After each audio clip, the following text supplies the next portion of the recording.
guys, M.V.K here, back again. How is the pack doing?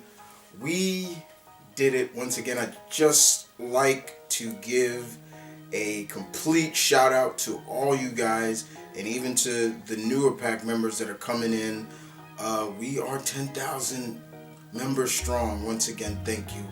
I appreciate that so much. We're going to keep growing and keep pushing forward as always. But with that being said, welcome back to another movie review. And today on the movie, I'm finally delivering the long-awaited review of Bad Boys 3 or Bad Boys for Life. This was the first movie I saw. Me and Malcolm saw this movie actually the day it came out. We saw a 6 o'clock showing of it. We saw it the exact day it came out. I didn't see a special advance showing. I saw it the day it came out. This was definitely the first movie that was on my radar for 2020. And what I can tell you right now, I will not spoil anything for you. I'll try to keep that. I'll try to keep spoiler free. But there may be some things I may have to spoil. So bear with your alpha, please. But more importantly, let me just come out and say it right now. This Bad Boys was great. It truly put the more emphasis of how far and how much you are willing to go for your boy, your friend, your brother from another mother. How far are you willing to go and really test. This movie truly did test Marcus and Mike's friendship really deep. Will Smith was right. Exactly what it is. This is going to be an emotional roller coaster ride, especially if you've been with this franchise since day one, which was 25 years ago, 1995 to be exact. So yes, this to me was the best out of the franchise, and you don't get that a lot. You don't get that a lot with trilogies. The third one is usually always the weakest. This was the best. To me, if I'm ranking them, I'm getting this out of the way right now for you guys. If I was ranking them, I'm ranking the so far. 3, 1, 2. There you go. That's my ranking. That's my opinion. I'm sticking with it. If you don't like it, what your alpha just said, sorry. But having said that, yes, this movie was great. The pacing was so fulfilling. It started fast, but it kept a decent pace. And it truly showed, this movie truly showed what's been going on with Mike and Marcus we haven't seen since 2 and 1. You know, this is a spoiler, and I don't think it's really a spoiler because people seen it already. Marcus is a grandpa. He's a grandpapa now. And his grandson is named after him. So Marcus Burnett, I think Marcus. His grandson's name is Marcus. And so we see that the emphasis of realizing that the life of a cop and the expectations and the expenses of a cop has its limits, and now Marcus is seeing that he has another chapter, and that's being a grandfather. Not only that, we see that his daughter, who gave birth to his grandson, we don't see his sons, we see his daughter. And what's really cool about his daughter, she also gets married, and you won't believe who she gets married to. When that cameo was shown, Malcolm and I was like, oh my God. But it worked. It worked so well. I won't ruin who that was. But on the side of Mike, we're seeing that Mike is still kind of in that laced out, you know, and he basically is having a crisis in a sense, identity crisis, or you know, him feeling like he still can go all out, do whatever he can to do this and do that. Mike has always looked like he's like he kind of reminds me. Mike has always reminded me of back in the day how Sonny Crockett and all them used to dress in the nice clothes and have the nice cars and everything like that. That's kind of how Mike is like, and we see that played out a lot in this. Is like he's telling Marcus, you want to retire, and and I'm gonna be doing this till I'm old and gray, and it's like you can't beat the clock, and that's also is a big part of this movie. Is like you can't beat the clock. Father Time is gonna catch up, and while Marcus is willing to understand that, Mike seems to be against it. We are introduced to a whole scope for the villainous of this movie. There is I would say, a villainous and a villain. The villainous, she is no joke. She is ruthless. She is kind of scary because she's into the whole death and La Muerta, and she gets real deep into it. We also seen, Captain Harris, of course. He's still there, played by Joe. Can't pronounce his last name for it, but you know who I'm talking about. And he really comes off really similar to what we saw in the first, and it does play it out very well, But he does look at Marcus and Mike as sons, and we're also introduced to a whole new side of characters from these younger cops who are called, they are part of this task force called Ammo, and a character from Mike's past that Mike seems to have some kind of relationship with, as always. And I love how Marcus is like, you stupid, like, because it's also played up through this movie, guys, of when are you going to settle down, Mike? When are you going to settle down? When are you going to have some kids or something like that? And Mike is almost like that eligible bachelor is like, that's never going to happen. Never, so we get to see that. But the interesting thing about the new cops in Ammo, they all have their personality, and I like that. I like that we get nits and bits of their personality, and it made sense. It didn't slow down the movie. It actually gave us more in depth and made me interested. Okay, like there's one kid, one of the kids who's he's kind of like the douchebag. Like he's always razzing on Mike and things. And there's several times Mike and him nearly come to blows. Then you have Vanessa Hudgens' character, who is like the uber. She's kind of reminds me of like Kamala Khan. Like, she's like a fan of Mike and Marcus. And she's all like, be a little more respectful. That's Mike Larry you're talking to. But I could tell you honestly and truthfully, I love Vanessa Hudgens with a gun. I want to see more of that. Like, get her in some more action movie, because I love seeing her with a gun in her hand. I was like, I like this. We haven't seen that since what, Sucker Punch? So it was really cool to see her with a Tech 9 in her hand. I'm like, all right, yeah, I like that. And then the last guy, who was like the computer like expert, but he also has a past, and he kind of comes off like, he almost comes almost like a Bruce Banner. Like, don't get him angry. You wouldn't like him when he's angry, and we see that later in the film. Like, it's like, oh, okay. Even him even said, I'm gonna need some therapy after this. It's like, whoa.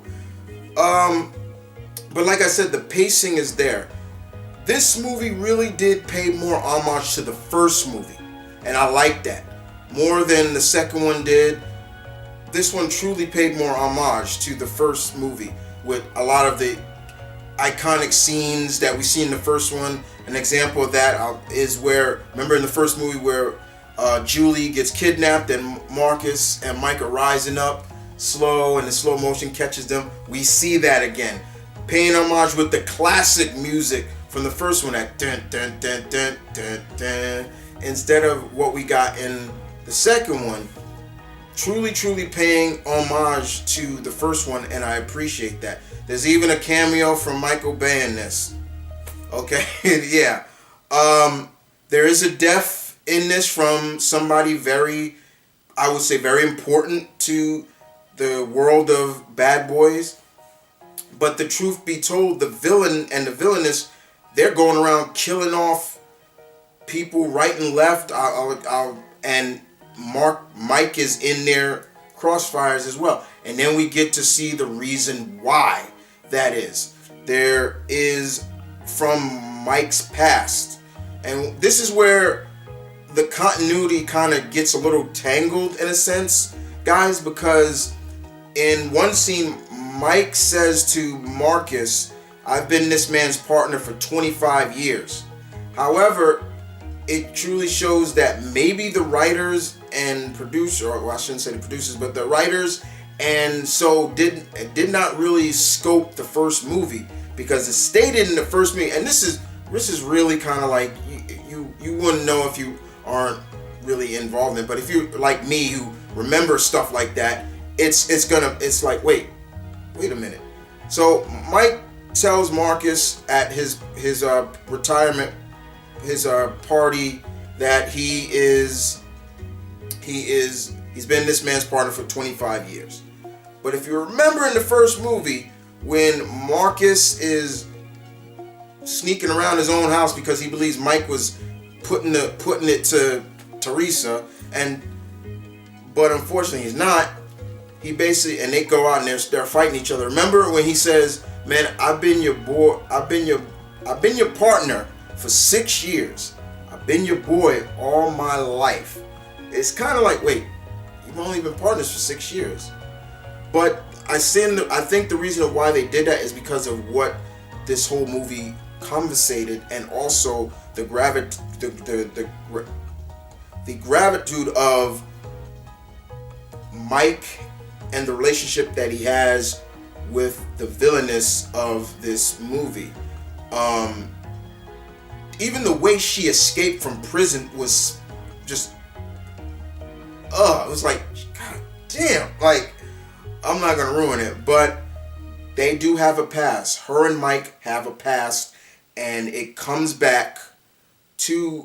full circle for Mike, and he realizes something very, very serious, and the scope of it. You see that, then that's where the drama comes in, and the drama of Mike realizing that this is not going to stop until I do something, and that means I gotta go lone wolf. And what I mean by that, it also is he has to go out by himself. He's basically going on a suicide mission. So yeah, they do leave the United States again. I'll spoil that for you. Last time they went to Cuba. This time they go to Mexico.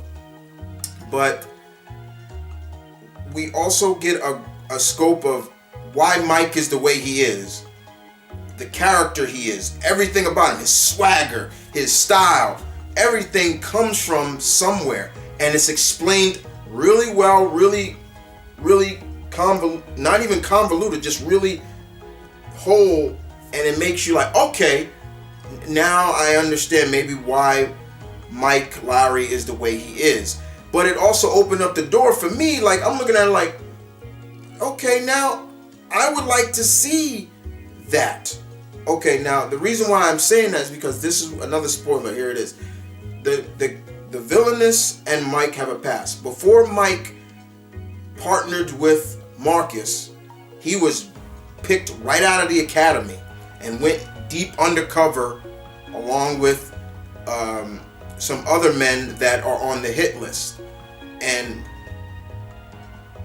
he gets deep in with the villainess to the point they even get busy because her husband can't produce, and they fell in love, and Mike, they were going to run away together and everything like that. So I had to spoil that for you guys. So the basis of it is, guys, spoiler it again. I got it. I can't not spoil because it's hard not to spoil. The basis of it is that Mike has a son. He has a son, and he's been trying to kill him throughout this whole movie. Reason being because the woman that he was with, the villainess, I'm not gonna ruin her name. That's why she doesn't tell her son that. She just tells him that he's the one that put your father in jail, your so-called father in jail. So yeah, everything starts to come full circle, and it's through that we get to see truly that friendship between Marcus and Mike. Really, just really, Mike, the chemistry between Martin and Will Smith, it's like it never left. It's never left. There were the funny parts, there was the serious parts, there were parts where it almost looked like Mike and Marcus were gonna come to blows, legit come to blows. But overall, the chemistry was there, and the chemistry is all. It's not like we were saying, "Oh, I wonder how it's gonna be." No, it was there. All I can tell you about that death, if you were with this movie from day one, it's gonna hurt. It's gonna hurt because when it happened, Malcolm and I was just like, "No, no, no, no, no." Honestly, but overall, full circle, the story, the pacing, the action, the comedy. Where it needed to be funny, it was funny. When it did not need to be funny, it delivered.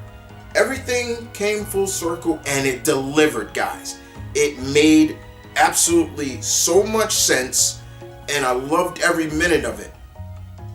And even the ending was like, it almost gave you a sigh of like, oh, thank God. And more importantly, if I was to be honest with you, this is probably in all of the movies, all 2 movies before, this is probably the most damage Mike and Marcus has ever taken in the franchise. And I'm not talking emotional, I'm talking physically. I'm talking about physical, things like that. I'm like, Jesus. But I loved it. I loved it.